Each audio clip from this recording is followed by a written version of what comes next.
오늘 말씀의 제목은 성령 충만을 받은 자에게 나타나는 현상이라는 제목으로 하나님의 말씀을 함께 나누도록 하겠습니다. 지난 금요일 날 사도행전 2장 1절에서 13절 말씀을 나눴는데 다 나누지 못해가지고 오늘 또 이어서 2장 1절에서 13절의 말씀을 계속해서 나누도록 하겠습니다. 오순절 날이 이미 이름에 120여 명이 다 같이 한 곳에 모여 있었습니다.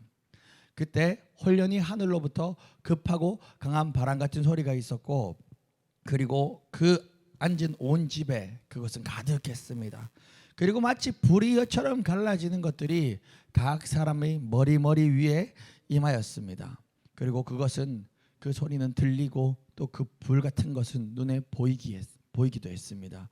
그 현상 가운데 120여 명은 다 성령의 충만함을 받았습니다. 그래서 오늘 말씀은요, 성령 충만함을 받은 자에게 나타나는 세 가지 현상을 오늘 이 사도행전 2장에 나오는 내용을 바탕으로 한번 나누도록 하겠습니다.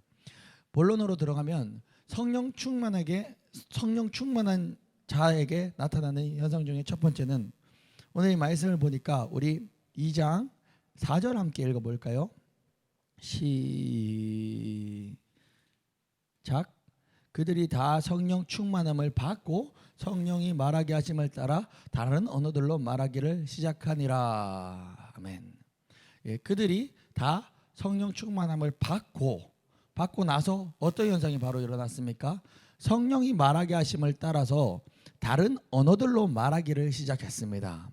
성령 충만함을 받게 되면 내 안에 성령님이 이제 주인이 되시는 것입니다. 그래서 쉽게 말하면 운전대, 내 인생의 운전대, 내 이 몸 영육과 내 모든 운전대를 성령께서 잡으시는 것입니다. 그렇게 되면 나라는 존재의 운전대를 성령이 잡으시면 우리는 무엇을 하면 되는 것입니까? 조수석에 앉아서 성령이 운전하시는 대로 따라가면 되는 것입니다.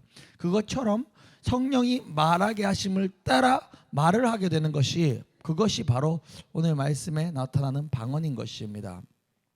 오늘 본문에서 오순절 마가다락방에 성령이 임하시고 제자들은 완전히 성령에 장악되었습니다. 그리고 그들은 온전히 성령이 말하게 하심을 따라서 다른 언어들로 말하기를 시작했습니다. 그런데 오늘 이 본문에 나오는 사도행전 2장에 나오는 이 상황은요, 여기서 나오는 방언은요, 우리가 일반적으로 아는 방언하고 조금은 다릅니다. 고린도전서 14장은 아예 그 장 전체가 방언과 예언에 대해서 사도 바울이 성령의 감동을 받아 우리에게 전달하고 있는 내용 아닙니까? 거기서 나오는 방언과 사도행전 2장에 나오는 방언이 조금 다릅니다. 왜냐하면 고린도전서 14장에 나오는 방언은요, 다른 사람이 알아듣지 못하는 말로 하는 방언이라고 얘기를 하고 있어요.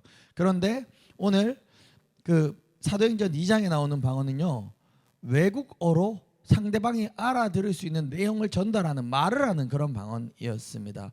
그래서 이 고린도전서 14장과 사도행전 2장의 방언은 좀 차이가 있습니다. 그러나 뭐 사람이 알아들을 수 있는 내가 배우지도 않았는데 외국어로 말하는 방언하고, 아니면은 다른 사람이 알아들을 수 없는 뭐 라라라라 따따따따 하는 뭐 우리가 잘 아는 그런 방언하고, 그 방언을 지금 뭐 분류하고 그러려고 하는 것은 아닙니다. 제가 지금 이 본문에서 집중하고 싶은 것은요, 사도행전 2장에 나오는 이 외국어로 말을 하는 방언이든 고린도전서 14장에 나오는 옆 사람이 통변해 주지 않으면 알아듣지 못하는 방언이든 간에 핵심은요, 이 방언은 핵심은 성령이 말하게 하심을 따라 우리가 그냥 따라서 말하는 것이 바로 방언이라는 것입니다. 다시 2장 4절 함께 다시 한번 읽어볼까요? 시작. 그들이 다 성령의 충만함을 받고, 그 다음 뭐라 합니까? 성령이 말하게 하심을 따라 다른 언어들로 말하기를 시작하니라. 아멘. 그래서 우리가 기억해야 할 중요한 것은요, 성령이 말하게 하심을 따라 말하는 것이 방언인데, 고로 성령 충만을 받지 않고서는 방언을 말할 수가 없는 것입니다. 우리가 무슨 일부러 흉내를 내서 방언을 할 수가 없는 것이에요. 물론 마치 그 우물에 마중물을 넣어주는 것 같이 내가 너무 사모함으로 내가 아직 여전히 성령이 완전히 장악되지 못했지만 사모함으로 내 의지적으로 방언을 내뱉을 수는 있겠지요. 하지만 궁극적으로 우리 방언은요, 성령의 말하게 하시면 우리가 그저 따라 하는 것이 방언이라는 것입니다. 고로 방언을 못한다고 성령 충만 받지 못했다라고 말할 수는 없습니다. 왜냐하면 그거는 알 수 없으니까요. 상대방이 성령 충만 받았는지 안 받았는지 제가 그 남이 어떻게 완전히 다 알겠습니까? 하나님은 아시고 그 당사자는 알겠지요. 그렇지만 방언을 못 받았다고 해서 성령 충만 못 받았다라고 말할 수는 없겠지만 하나 확실한 거는 성령 충만의 증거는 바로 방언이라는 사실인 것입니다. 그래서 쉽게 말해서는요, 내비게이션을 받아서 자동차에 설치한 사람이 그 내비게이션을 따라 길을 갈 수 있지 않겠습니까? 근데 내비게이션이 없는 사람이 어떻게 내비게이션을 따라 길을 갈 수 있겠어요? 내비게이션을 받지 못했는데, 내 차에 내비게이션이 없는데 그냥 지도 보면서 내가 추리해서 가야지 내비게이션 따라갈 수 없는 거 아닙니까? 그러니까 성령 충만 받지 않고서는 성령이 말하게 하심을 따라 말할 수가 없는 것입니다. 그래서 우리는 이 부분은 잘 기억해야 하는 것입니다. 그래서 소망하고 바라는 것은요, 오늘 이 예배 현장에 모인 모든 성도님들은 성령의 충만함을 받고 성령의 말하게 하심을 따라 기도하는 은혜를 마음껏 누리기를 간절히 소망합니다. 성령 충만함을 받은 사람들은 성령의 말하게 하심을 따라 기도할 수 있으니 기도가 너무나도 즐겁고 행복한 것입니다. 그 증거를 한번 볼까요? 사도행전 2장 42절 말씀입니다. 사도행전 2장 42절 말씀을 우리가 한 목소리로 함께 읽어보겠습니다. 시작. 그들이 사도의 가르침을 받아 서로가 교제하고 떡을 떼며 오로지 기도하기를 힘쓰니라. 아멘. 사도행전 2장 42절의 상황이 어떤 상황이냐면요, 지금 우리 오늘 본문이 2장 1절에서 13절까지 내용이지 않습니까? 그 13절까지가 오순절 마가다락방에 임한 성령 강림 사건을 내용을 다루고 있으며 14절부터요, 바로 이어지는 14절부터 36절까지가 소제목 한번 보십시오. 성경책에 소제목이 있지 않습니까? 14절에서 36절까지가 뭐라고 적혀 있습니까? 베드로가 오순절 마가다락방에서 설교한 내용이 14절에서 36절의 내용이 그 내용이고요. 그러면 37절에서 42절 말씀은 뭐냐면 베드로의 설교를 들은 사람들이 반응이 나오는 것이에요. 그러니까 쉽게 말하면 지금 내용이 이어지는 거죠. 오순절 마가다락방에 성령이 강력하게 임했고 120여 명이 성령을 강력하게 받았습니다. 그리고 사람들이 막 봤어요. 이야, 저 사람들 미친 거 아니냐, 세술에 취했구나 막 할 정도로 막 그 성령의 역사가 엄청나게 나타나는 거예요. 사람들이 엄청 몰려들었어요. 막 엄청 수천 명이 몰려들었습니다. 그러면서 막 구경하는 거예요, 제자들을. 그런데 거기서 이제 그 중에 베드로가 딱 강하고 담대하게 바로 이어서 사람들 몰려든 현장 가운데 설교를 하는 겁니다. 설교를 하고 어떤 사람은 그 설교를 듣고 회심을 하고 어떤 사람은 야, 저 사람은 세술에 취했다라고 믿지 않았어요. 그러고 그 반응이 바로 37절에 42절에 이어서 나오는데, 그 반응은 뭐라고 하냐면 그 현장 가운데 예수님을 믿고 구원받아 세례를 받은 사람이 3,000명이나 더하였다 이렇게 적혀 있어요. 그럼 그 현장 가운데 지금 그 현장 가운데 3,000명이 회개하고 예수님을 믿은 겁니다. 이 내용이 지금 이어지는 거거든요. 근데 그 3,000명이 회개하고 예수님 믿고 구원받았는데 그 3,000명 그들이 2장 42절 다시 한번 읽어봅니다. 시작. 그들이 사도의 가르침을 받아 서로 교제하고 떡을 떼며 오로지 기도하기를 힘쓰니라. 그 회심한 사람들이요, 그 사람들이 사도의 가르침을 받아 서로 교제를 하고 떡을 떼며 무엇을 하기를 원했죠? 오로지 기도하기를 힘쓰니라 라고 기록되어 있는 것입니다. 그 말이 무엇이냐, 그 순간에 성령 세례를 받은 그 사람들이 이전에 기도가 뭔지도 모르고 기도를 할 수도 없는 사람들이었는데 이제 기도하기를 힘쓰는 거예요. 왜냐? 재밌으니까요. 성령 충만 받지 않고서는요 1시간도 기도 못합니다. 성령 충만 받지 않고서는요 1시간도 끼어서 예배를 드릴 수 없습니다. 왜냐? 너무 힘든 거예요. 내 힘으로 하려고 그러니까. 근데 성령 충만 받게 되면 기도가 즐거운 거예요. 그 기도가 즐거운 이유가 여러 가지가 있겠지만 이 방언을 받게 되면요, 기도가 너무 즐거운 거예요. 왜냐하면 방언의 가장 큰 유익이 뭐 많이 있겠지만 저는 그렇게 생각을 합니다. 기도를 저도 방언 받은 순간부터 기도를 3시간 4시간 넘게 할 수 있었어요. 그전엔 기도 30분을 못했습니다. 딱 방언 받은 순간부터 그렇게 바뀌더라고요. 예, 기도가 막 내가 무슨 말을, 내 이성을 가지고 내가 무슨 말을 해야 되지, 무슨 기도를 해야 되지, 내 하나하나 나열해서 기도하다 보면요, 한 30분만 하면, 길어봐야 30분, 보통 한 10분만 하면 할 말이 없단 말입니다. 근데 방언으로 그냥 하나님과 영으로 소통하면서 기도하면 2시간 3시간 뿐만이 아니라 하루 온종일을 기도를 해도 괜찮은 것입니다. 그것이 바로 방언의 유익인 것입니다. 즉 베드로의 설교를 듣고 성령을 선물로 받은 사람들은요, 서로 교제하기를 힘쓰고 떡을 떼면서 오로지 기도하기를 힘썼다는 것입니다. 그것이 바로 성령 받은 자 기도가 즐거운 것이 아니겠습니까? 내 만약에 이성과 내 지식과 내 상식으로만 하나님 앞에 주세요 사실은 기도 내용 들어보면 전부 다 처음에 뭐 회개기도 한 1분 하고 감사기도 2분 하고 그 다음에 15분 하나님 이거 주세요, 저거 주세요, 저거 주세요, 저거 주세요, 저거 주세요, 저거 주세요 하고 예수 이름으로 기도드립니다. 이게 전부거든요. 정말 100명 중에 99명 기도 들어봐도 다 그래요. 그런데 이게 늘 내 상식과 내 이성을 가지고 하나님 앞에 하나님 이거 주세요, 저거 주세요, 저거 주세요 이것만 기도를 하면 얼마나 그 애가 타겠습니까? 기도하는 게. 안 그렇겠습니까? 주세요 기도를 하지 말라는 게 아니라 얼마나 주세요 기도만 하게 되면 얼마나 사람이 진이 빠지겠습니까? 왜냐하면 내한테 지금 없으니까 계속 주세요 하는 거잖아요. 없는 게 얼마나 부각이 되냔 말입니다. 그런데 영으로 소통하며 방언으로 기도를 하게 되면 기도가 즐겁다는 게 뭐냐면요, 이게 굉장히 얼마나 충전되고 채워지는지 모릅니다. 그래서 고린도전서 14장 4절에서는 이렇게 얘기를 하죠. 방언을 말하는 자는 자기의 덕을 세우고 예언을 하는 자는 교회의 덕을 세우나니라고 고린도전서에서 이야기하고 있습니다. 여기서 언어학자들이 세우다라는 단어보다 그리스 원문에 더 가까운 뜻이 있는 단어가 있다고 하는데, 그것이 바로 방언을 하는 자는 자기 덕을 세운다라는 이 세우다라는 것을 채우다, 충전하다, 배터리를 충전하다라는 뜻으로 해석하면 더 좋다라고 합니다.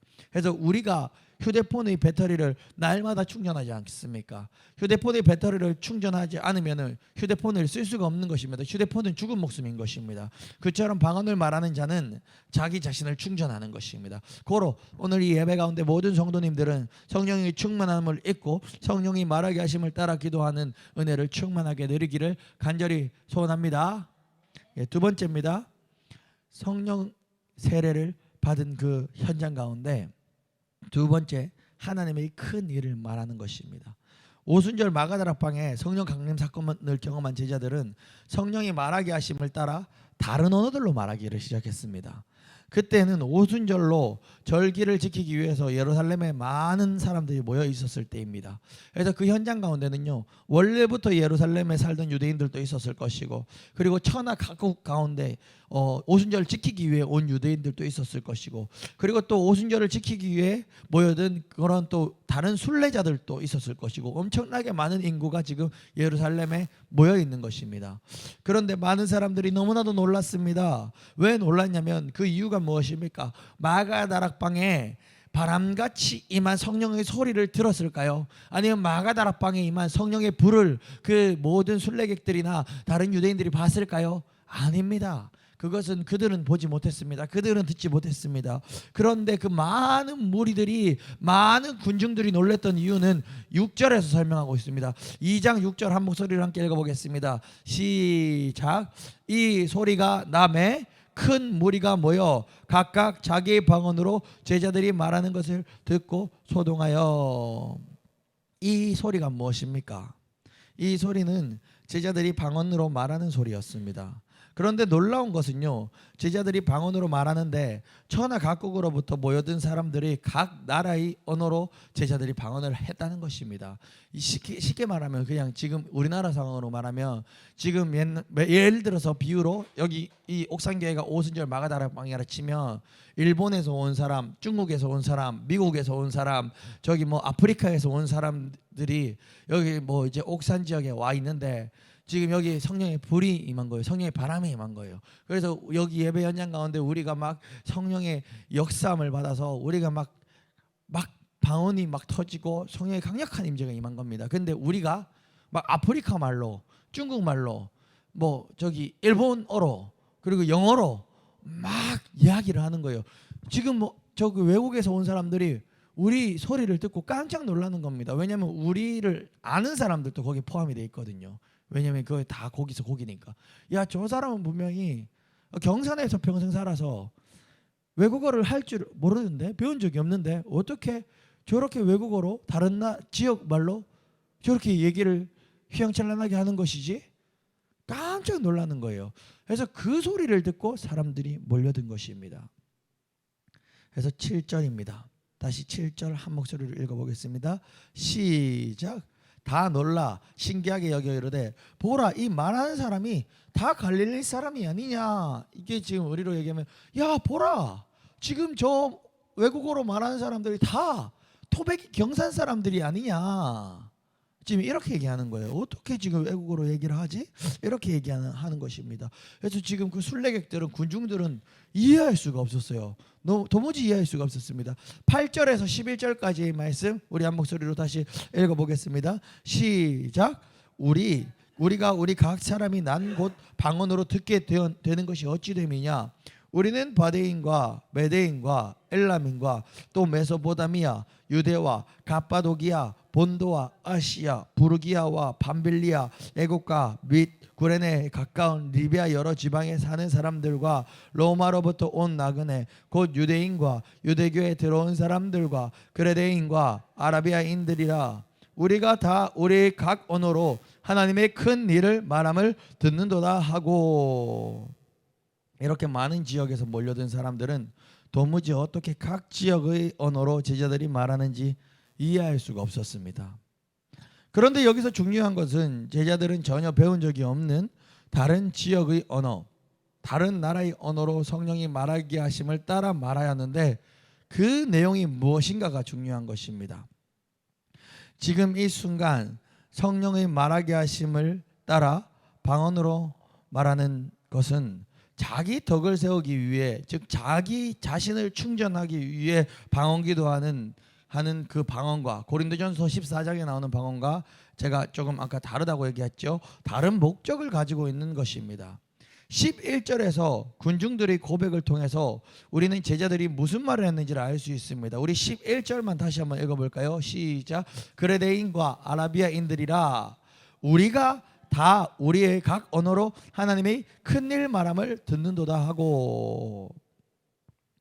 제자들은요, 하나님의 큰 일을 각 지역의 언어로 말하고 있었습니다. 어떻게요? 성령의 말하게 하심을 따라 배운 적도 없는 언어를 사용해서 하나님의 큰 일을 말하고 있는 것입니다. 결국 성령 세례를 받은 가장 큰 증거는 무엇입니까? 어떤 현상보다 더 큰 증거는 바로 하나님의 큰 일을 말하지 않고는 버틸 수 없게 되는 것입니다. 성령 충만 받은 사람은 아무리 뜯어 말려도 전도할 수밖에 없는 것입니다.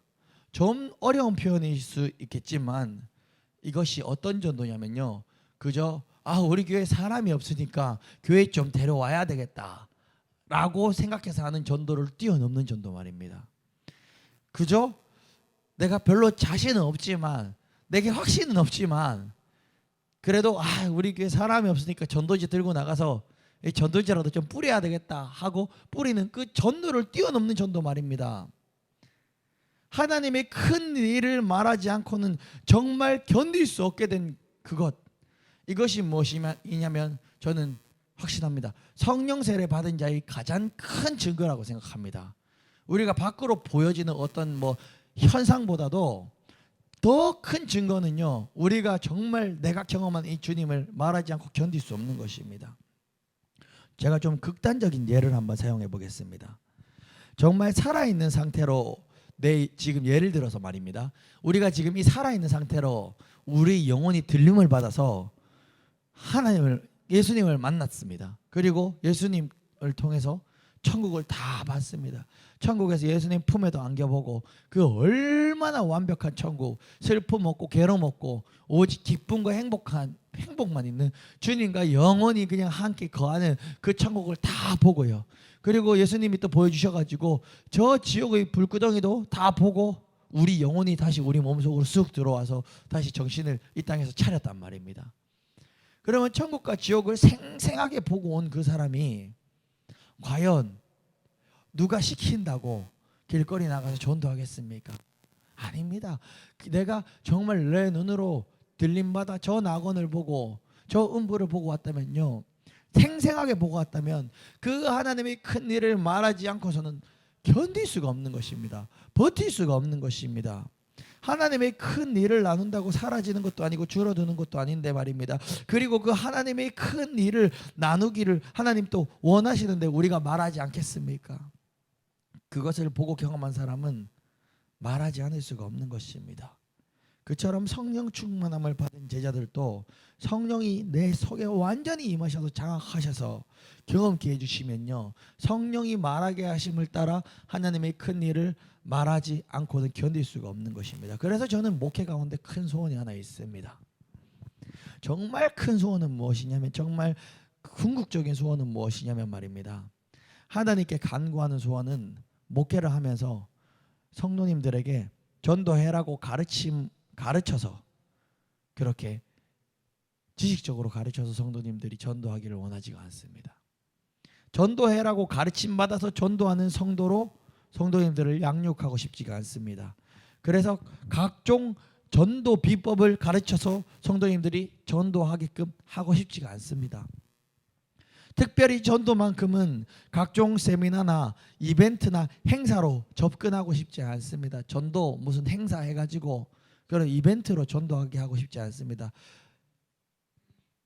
물론 그렇게 해서라도 교회에 나와서 구원받는 영혼 너무 귀하죠. 그렇지만 그냥 제 소원을 얘기하는 것입니다. 궁극적으로 제 소원은요, 저 또한 목회를 해야 되니까 전도를 하는 목사가 되고 싶지가 않습니다.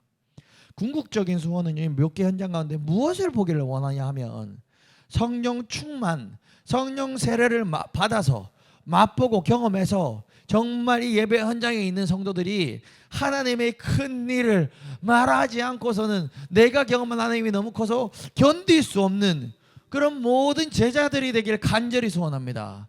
그렇게 해서 전도하는 성도님들 되길 간절히 소원합니다. 정말 성령의 말하게 하심을 따라 하나님의 큰 일을 즐거이 외치는 성도들로 모든 성도들을 양육하기를 저는 간절히 소원합니다. 그리고 저도 그 제자 되길 간절히 소원합니다. 진정한 전도는 세상의 방법으로 할 수 있는 것이 아닙니다. 오직 성령의 말하게 하심을 따라 성령으로 복음을 전파하는 것입니다. 마지막 세 번째, 그 오순절 성령 강림 사건을 경험한 제자들에게 나타난 현상 세 번째는 12절과 13절을 함께 읽어보겠습니다. 시작. 다 놀라며 당황하여 서로 이르되 이 어찌된 일이냐 하며, 또 어떤 이들이 조롱하여 이르되 그들이 세술에 취하였다 하더라. 아멘.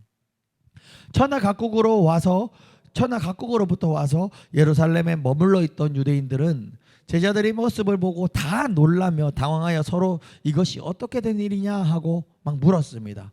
왜냐하면 배운 적도 없고 이렇게 배운 적도 없는 천하 각국의 언어를, 그 하나님의 큰 일을 또 말하는 제자들을 보고 너무나도 놀랐으니까 말입니다. 그래서 많은 이들은 제자들의 모습을 보고 은혜를 받고 도전을 받았습니다.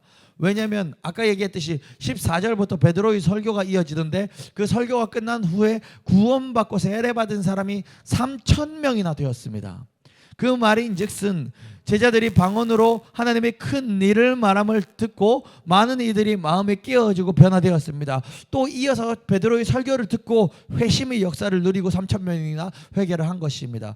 이 내용이 쭉 이어지는 것입니다. 그러면 그 현장 가운데 어떤 이들은 분명히 이 역사를 보고 이야, 하나님 살아계시다, 성령님이 진짜 역사하시는구나 라고 믿었지만, 또 어떤 이들은 마음이 강박하여 도리어 끝까지 오히려 성령의 역사를 자신의 방법대로 해석하고 손가락질하는 사람들도 있었습니다. 13절을 다시 읽어볼까요? 2장 13절 시작. 또 어떤 이들은 조용하여 이르되 그들이 새 술에 취하였다 하더라. 그 현장에 있던 모든 군중들이 같은 마음이 아니었다는 것을 보여주고 있습니다. 13절에서 또 어떤 이들은 조롱하여 이르되, 어떤 이들은 조롱을 하였던 것입니다.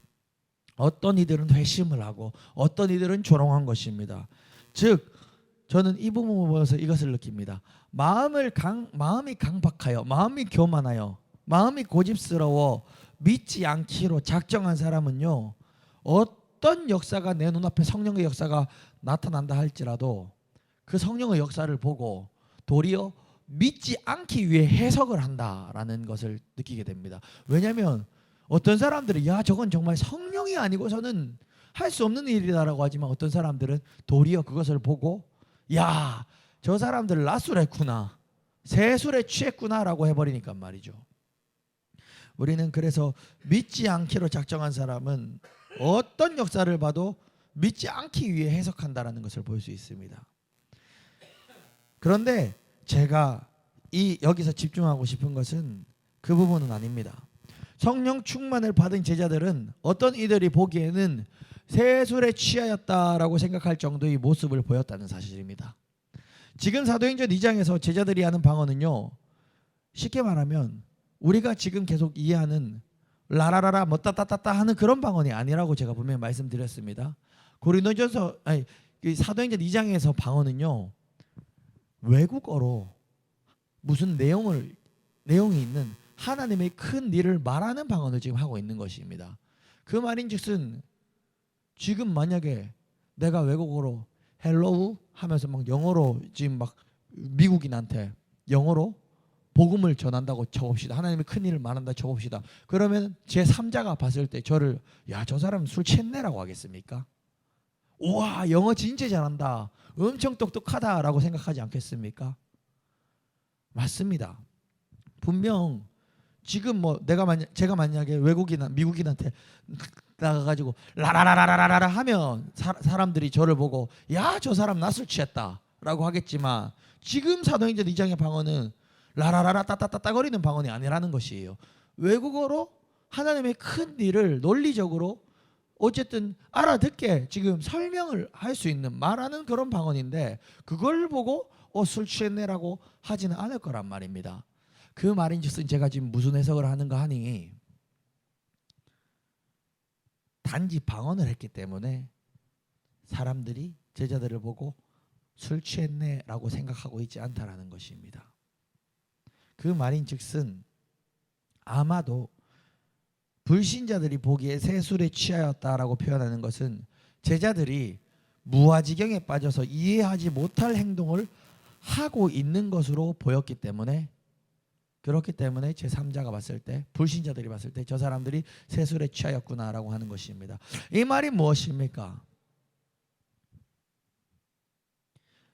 우리가 방언이라는 것도 솔직히 여기 계신 분들이 이해할 수 있습니까? 저도 이해 못합니다. 라라라라라 막 하고 막 하는 것을 우리가 이성적인 사고로 보았을 때 이해하고 받아들일 수 있습니까? 아닐 것입니다.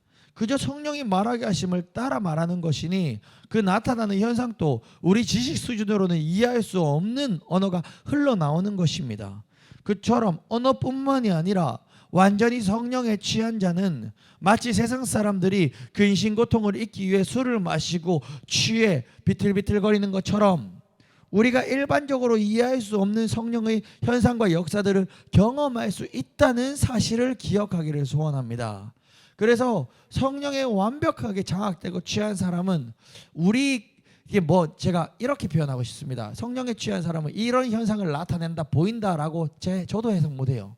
하지만 내가 이해할 수 없다고 해서 성령에 취해서 정말로 우리가 납득되지 않는 행동을 하는 사람들을 보고 판단하고 정죄할 수 없다라는 거예요. 왜냐하면 방언조차도 우리가 솔직히 말해서 나도 하고 보니까 이야 이게 굉장히 성령이 말하게 하심을 따라 말하는 거는구나 아는 것이지, 내 이해로 내 논리로 이해할 수가 없는 현상이잖아요. 그것처럼 꼭 언어로 하는 혀로 내뱉는 방언이 아니라 어떤 행동, 만약 술을 취해 비틀비틀 거리는 것 같은 그런 모습을 보인다, 아니면 땅바닥에 대굴대굴 구른다 할지라도 성령에 취한 사람은 성령이 따라 나아가면 우리가 이해할 수 없는 어떤 행동도 할 수 있겠구나라고 우리는 이해하면 되는 것입니다. 그리고 더 나아가서 성경에 기록된 그 제자들이 경험한 그 모든 역사를 나도 소원합니다라고 갈망하기를 저는 소원합니다. 이제 무디의 간증으로 말씀을 좀 마무리하도록 하겠습니다. 무디라는 사람이 있었습니다. 시카고에서 회심을 한 후에 일어난 이야기입니다. 이것은 A.W. 토저 이 보혜사라는 책에 나오는 내용을 그냥 읽어드리겠습니다. 쿡 부인은 무디를 집으로 초청한 후에 이렇게 말했다.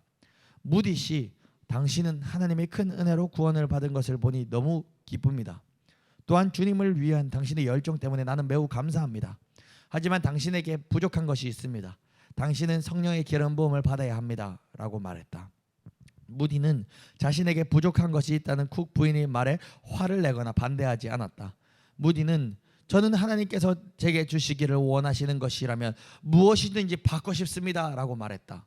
쿡 부인은 무릎 꿇은 무디에게 이 젊은 청년이 하나님의 영으로 충만케 하소서라고 함께 기도했다. 무디는 그 자리에서 그 마음을 열어 순종하는 마음으로 자기를 빈 그릇으로 드린 다음 하나님의 약속을 믿음으로 받아들였다. 그러나 당시에는 아무 일도 일어나지 않았다. 며칠 후 그가 다른 도시에 갔을 때 그에게 성령님이 임하셨다. 당시 체험에 대해 그는 훗날 이렇게 회상했다.